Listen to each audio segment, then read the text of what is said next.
Welcome back to Mady English Practice. I'm Mady. And I'm Jules. Today, we're looking at two emotion words that are very close cousins, but they have completely different energy levels. Different energy levels. That is interesting. What are the words today? The words are sad and upset.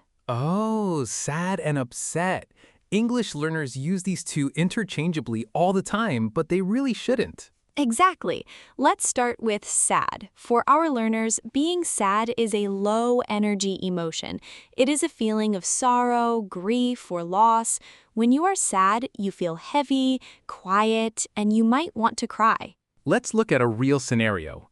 Imagine your absolute best friend in the world just got a new job and they are moving to a different country. Oh, that is heartbreaking. You are going to miss them so much. Right. When you hug them goodbye at the airport, you are probably crying. You feel an emptiness in your chest. That is being sad. You just want to go home, get under a blanket, and be quiet. That is a perfect description of sadness. It brings your physical energy down.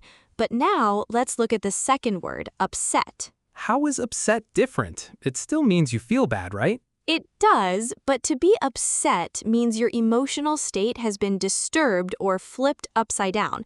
It is a high-energy emotion. When you are upset, you are usually experiencing a messy mixture of sadness, anger, and frustration, all at the exact same time.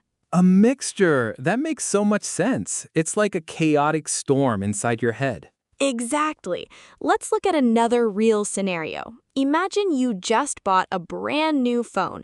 You drop it on the sidewalk, the screen completely shatters, and it costs $300 to fix. Oh my goodness, my heart would be beating so fast. I would be pacing back and forth, complaining about my bad luck. Yes, you are not just crying quietly under a blanket. You are stressed out, you're angry at yourself for dropping it, and you're annoyed about the money. Your emotions are completely active. You are upset. So, to recap for our learners, if your energy is low and you just want to cry or be quiet, you are sad. But if your heart is racing and you feel a stressful mix of bad emotions, you are upset. I always say that when I'm sad, I just want a hug.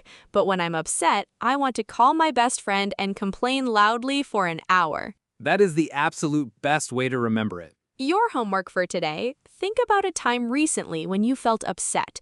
What was the mix of emotions you were feeling? Were you angry and sad?